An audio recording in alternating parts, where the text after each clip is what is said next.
Before proceeding any further, I crave leave to extend my most cordial, heartfelt, humble, and respectful greetings to all of my fellow global citizens, especially to my, and I should say our fellow citizens of the Commonwealth, primarily those of Australia, since to the best of my remembrance, January the 26th is not merely a state holiday, or I should say a union holiday in India, but it is also considered to be the Australia Day, and Australia is most certainly a very important friend of ours, belonging to the Quadrant Alliance with us, as well as with Japan and the United States of America. And such Quadrant Alliance is most probably more and vitally important today than ever before. A point to which I crave leave to return a moment later. Notwithstanding, I also crave leave to extend my most cordial, humble, and respectful greetings to all my fellow citizens of this country, the Republic of India, also known as the Union of India. Indeed, 75 years have already passed since India declared herself a republic, precisely on January the 26th of the Gregorian year 1950.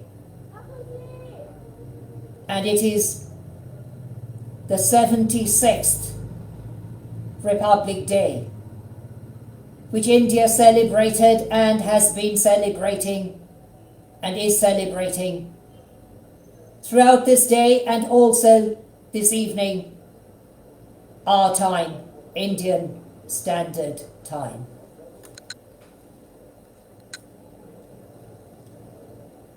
It is a day of rejoicing for many of us, if not most of us, who reside in this country. But hardly few hours to go that the world communities belonging to the civilized nations are called upon to commemorate the dreadful age which was hoped to come to an end some 80 years earlier. Precisely tomorrow, 80 years ago, or on January the 27th of the Gregorian year 1945, when the Soviet troops were able to break through the dreadful concentration camps and free many, yet regrettably not most, of the victims which had been held in that particular camp. They were able to conquer that particular camp and break through and free after not fewer than 1.1 million individuals mostly people confessing the Jewish faith, had been massacred, brutally killed in concentration camps, who were gassed to be killed in an absolutely dreadful, vicious, satanic manner.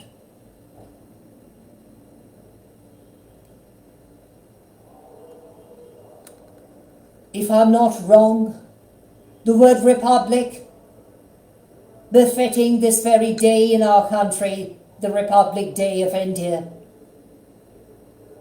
is derived from two Latin nouns, res and publico. Even though my Latin is not sound enough, to the best of my comprehension, these two words fused into one single noun, republic, means people's rule. People's rule may not be confused with the expression of democracy, rule by the majority. The reason is very simple. In the year 1933, according to the Gregorian calendar, an Austrian-born man who after the First World War spent a considerable period of time in prison, wrote a book called Mein Kampf, which was able to move millions of people to reach a dreadful conclusion, which only destroyed not merely the reputation of their nation or nations, but also too many people between the years 1933 and 1945, with consequential effects.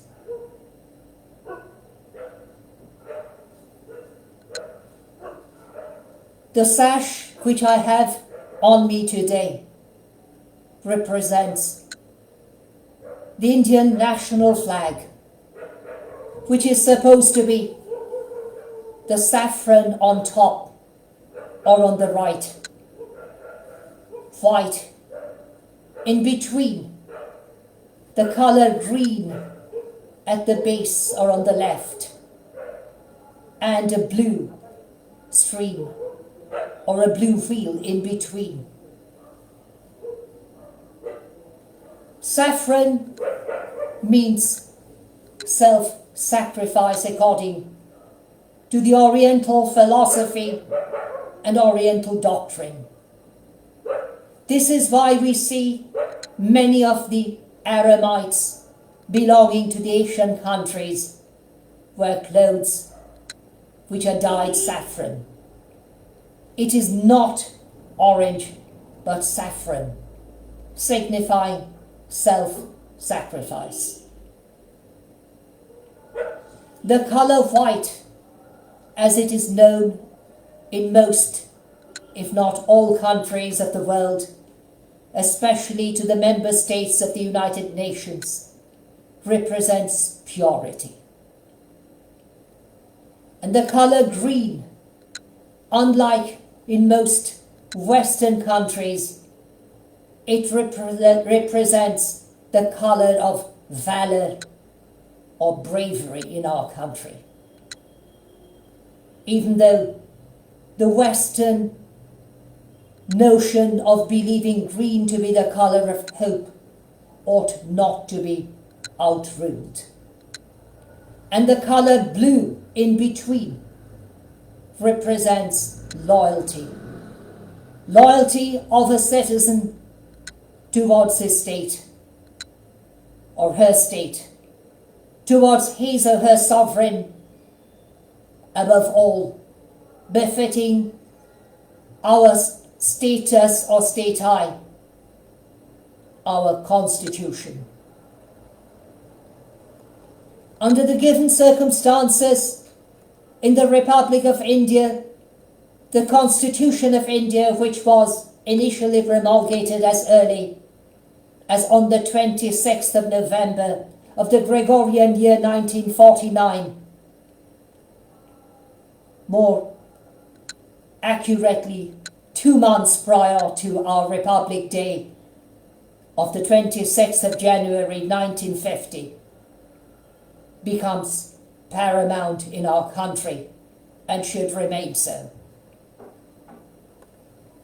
Any citizen of India who even dreams to change, modify, abolish, or overturn or overrule the Constitution of India ought to be considered a traitor, somebody committing an act of treason in our country.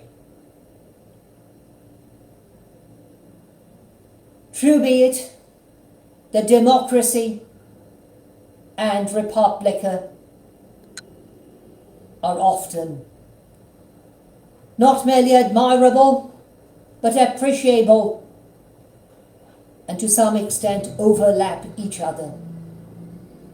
But as I already initially said, democracy can sometimes be even misleading, as we saw during the last millennium, come last century, particularly during the years 1933 to 1945. When a person was elected by a majority of people to become their Reichskanzler, or Reichschancellor as we call in English, who founded, or which enabled him and his party to found the so-called Third Reich, which became one of the most notorious and most dictatorial regime of the history of the world, at least the recent history. As I already mentioned a moment ago, tomorrow will be a day when we called upon to remember the victims of the Third Reich, too many of whom were not merely murdered, but murdered in a very monstrous way, even in gas chambers, most of whom were of Jewish origin, coming from various parts of Europe, and to some extent also Asia.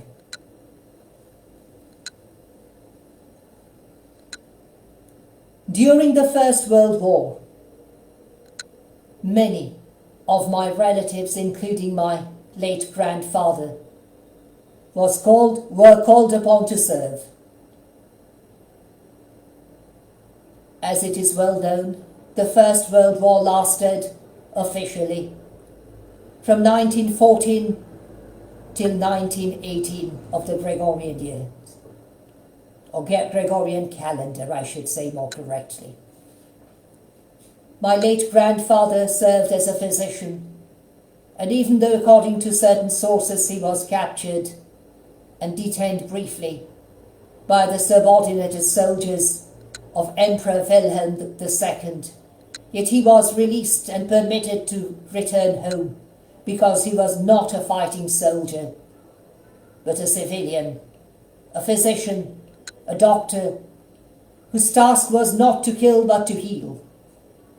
But alas, many of his fellow countrymen and women, and many of his fellow global citizens, too many of them, had to pay too dearly with their own lives.